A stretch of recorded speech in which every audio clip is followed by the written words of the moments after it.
What's up, goodies? Welcome back to your girl channel and to my kitchen, How to Cook. And today we're making sweet, tangy butter garlic pork and shrimp melody in the kitchen. Fast, easy and simple. Make sure you subscribe, goodie, and turn on your post notifications so you won't miss another upload. And for all I'm returning goodie, but I don't know some love and I'm ready for cook. Let's cook. Look what prayer can do. Hypocrite and bad mind must slow. The same amount what cheer for you, and the same one them would turn round and boo. Yeah, prayer me I use and win. Prayer me I use and win. Okay, goodies, let's cook this simple recipe. Now I have my pork right here, and my pork was washed with salt, lemon juice, and vinegar. Now I'm using very thin slice of pork here, and it also has bone in it. I'm also going to add some shrimp to the recipe. I'm using tiger shrimp here. They have already been peeled and washed with salt, lemon juice, and vinegar as well. Now this is what we're going to do to season up this pork here. We're going to add some salt to it and a pinch of black pepper. Alright, so you need salt and pepper. And then to the salt and pepper, I did add like onion powder to it. And I did add garlic powder to it as well. And then to top it up with some more flavor, I did go in and add some all-purpose seasoning. And of course you could substitute the all-purpose seasoning and use whatever it is that you like. Alright, just make your kitchen happy. Now I did add some dried rosemary to it. If you have fresh one, you could use that as well, but you definitely need that for the recipe. Now all you have to do is just give it a nice little combination. Mix up right here. Make sure that your seasonings of choice is all seasoned into the meat. And I did allow it to marinate for about 20 to 25 minutes. Now of course you could put a long marinating time on it, but that's all I needed. That's all your girl did need. Yes, goodie. Now the next thing I did was season my shrimp. The shrimp, you want to be sure that you devein your shrimp. Alright, clean it up good. Now I'm adding some seafood seasoning to it. And that is I think it's what's seafood again? And I think this is Red Lobster one. And I had a little bit of black pepper, all-purpose season, onion powder, garlic powder. And that was it. Mix it up real good. If you want to add anything else, you sure can, but try not to add too much salt to it. You know what I mean? Okay. And that was good. As you can see, the shrimp is nicely seasoned here. Perfect. It's not too much, and it's just, you know, right. Not too much, not too little. Now I'm going to be using these little barbecue sticks where you make sis kebabs and stuff with. I bought this in the Dollar Tree. I'm going to break the stick because I'm only going to put 2 shrimps on it. And that is what the 2 shrimp look like when you put them on. As again, like I said, I'm using extra large shrimp here.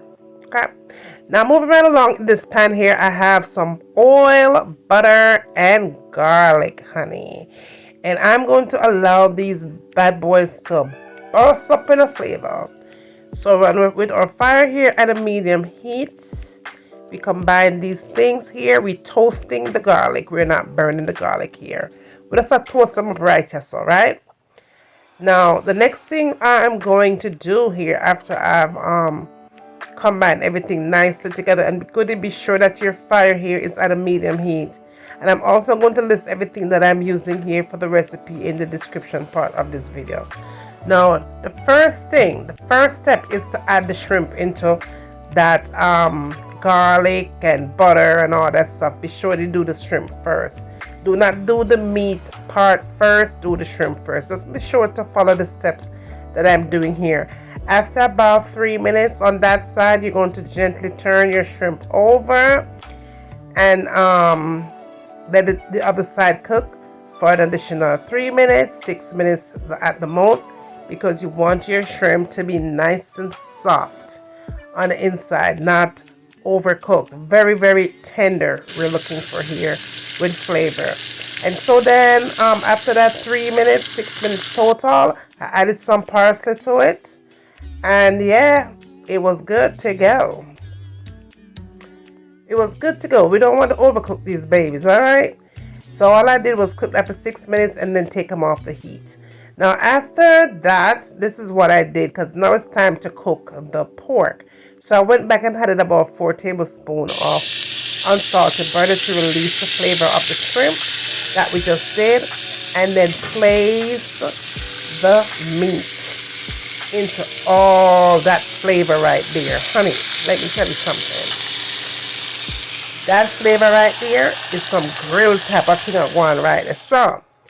So this is what you want to do. When you put that butter in that middle, let that butter melt, you go ahead and add some garlic right in the middle and just let the garlic do some more magic to the meat, y'all. Then you go in and you add your maple syrup in. Okay? Add your maple syrup onto that meat like so, and then you turn it over. Turn it over, y'all. And again, with your fire still at a medium heat here. We do not cover the pot, okay? Do not cover your pot. You just want to make this thing simmer to a glaze. Just let it turn it over, and you look at that beauty right there. And the smell of the garlic is something else. It's so good, y'all. So good. So good. Smells divine. Go ahead and let it cook for an additional 5 minutes. Now this pork does take about 12 minutes. You don't want to overcook this. I allowed mine to cook 6 minutes on one side, 6 on the other, and then I finished it up with another like 2 minutes, because you want it to be nice and tender. The longer you cook it, it is going to be rubbery as well. All I did here was just go ahead and add some dried parsley to it, like so. And just get that good glaze and just cover all over the meat. All that goodness right there is some wicked mashup flavor, man. Tell you good, the thing shot, all right? Shot. Now, for some of you that don't eat pork, you might say, you know, come and don't understand now. Man, I eat them something there. Well, if you don't eat pork, eat beef. If you don't eat beef, eat vegetables. I don't know what I'm telling you to say. But this recipe is for the people who love pork, right? Yes, it's right as so. Now that is all done and that is all set and all that good glaze is all over that thing and the melody is done, it is honey time to put this bad boy on a plate. You could definitely have this with white rice if you'd like. You could have it on potatoes. You could have it on spaghettis. You could have it on a salad. You know what I mean? You could have it however you want to have it, but just make your kitchen your own. All right? And again, everything that I've used for the recipe will be listed in the description. And when I was done, it was all set on a plate. I did set it up on white rice and garnish with a little bit of bell pepper and honey. It was good to go. It was all set. It was good to go. So now, y'all, that is it for today. I hope you did enjoy this recipe. If you did, please share the love with all your friends and family. Tell them what's going on up over here. Bring them come and send them come. I am waiting. When you get done doing all of that, tell me what you would like to have me cooking next in my kitchen. And remember, as always, from my kitchen to your kitchen. Enjoy!